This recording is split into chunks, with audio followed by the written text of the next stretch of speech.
నిజంగా మన రైతులది గోస అంటే గోసనేనుల్లా వానాకాలంలో యూరియా కష్టాలు ఎట్లుండెనో మీకు కూడా ఎరికే కదా. నరకం అంటే నరకం. యూరియా సెంటర్ల కాడ చెప్పులు లైన్లలో పెట్టి వానల తడుచుకుంటా కిలోమీటర్ల పొడుగుతా లైన్లు కట్టి తల్లాడిర్రు.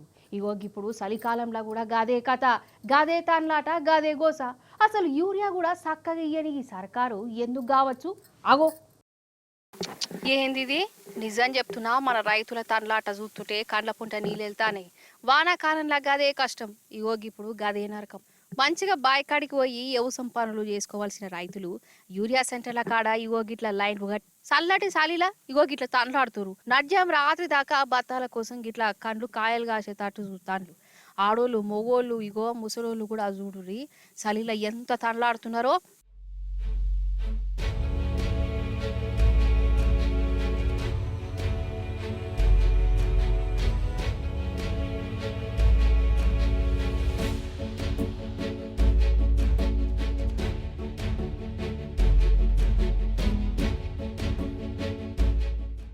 ఇవాళ నెల రోజు కానీ తిరిగి తిరిగి తిరిగి తిరిగి తిరిగి ఈ కాళ్ళు పోయినాయి.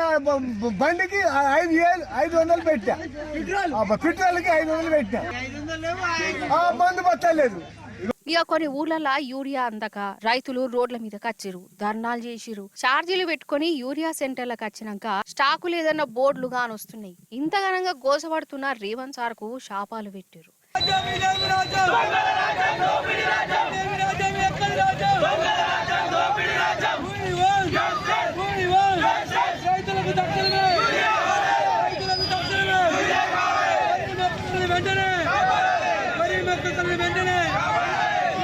పొద్దు నుంచి యూరియా కోసం లైన్లో ఉండి ఇప్పుడు మళ్ళీ ఒక 20 బస్తాలు 30 బస్తాలు ఉన్నాక సార్ ఆపి లాగేసి ఇంటికి వెళ్ళిపోయిండు.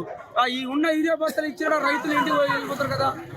పెట్టి జనాలు ఎంత కష్టం ఉందో తెలుసుకోవాలి. ఇప్పుడు గత 2 సంవత్సరాల నుంచి ఈ యూరియా కోసం మన చెప్పులు పెట్టి అలాగే కర్రలు పెట్టి మొహం వేసుకొని వచ్చి బారు తీరినప్పటికీ కూడా మరి ప్రభుత్వాలు కనికరం లేకుండా ఈ రైతుల మీద కక్ష కట్టి మరి ఈరోజు ఇక నడి రోడ్డు మీద రైతులను బజార్ చేసి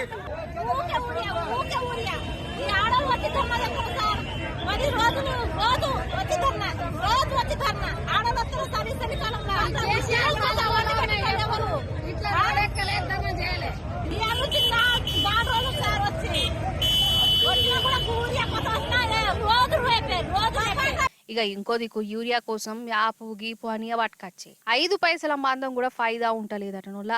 ఇంకా నెత్తినొప్పి ఎక్కువైందట రైతులకు. తాపకు సరి ఓటీపీలు అడుగుడు, అదేమో చక్కగా పని చేయకపోవుడు, పాత నెంబర్లకు మెసేజ్లు వచ్చుడు, మళ్ళా ఫోన్ నెంబర్ మార్చుకునేందుకు వాళ్ళ కాడికి వీళ్ళ కాడికి తిరుగుడిగో ఇదే కథ అవుతున్నది. కాదు ఇవన్నీ రేవంత్ సార్ కు కానొస్తలేవా? కాంగ్రెస్ లీడర్లు చూస్తలేరా? వాళ్ళకు అన్నేరికే కానీ వాళ్ళకి రైతుల కోసం ఎందుకు? ఎంతసేపు కేసీఆర్ సార్ను ఎట్లా తిడదామా, కేటీఆర్ సార్ను ఎట్లా దెప్పి కొడుద్దామా, ఇగో గిదే కావాలనా? అరే రైతుల పేరు చెప్పి అధికారంలోకి వచ్చిరు. కేసీఆర్ సార్ చేసిన దానికంటే ఎక్కువ చేస్తాం, ఇది చేస్తాం, అది చేస్తాం అని ఎన్నో ఉద్దరు ముచ్చట్లు చెప్పిరు. అధికారంలోకి వచ్చిరు, గజనీలైపోయారు. చెప్పిన ముచ్చట్లని మర్చిపోయి పాలన పక్కకు పెట్టి ఇంకా రాజకీయ ముచ్చట్లని చెప్పబడితిరి. అరే కేసీఆర్ సార్ మీద కోపం ఉంటే ఓట్ల నాడు చూసుకోరి, గంతేగాని సార్ మీద కోపం రైతుల మీద తీసుడైంది. కంసే కం యూరియా కూడా ఇయ్యని ఈ సర్కారు ఉంటే ఎంత పోతే ఎంత. ఇవో గిట్లనే గరమైతురు రైతులు.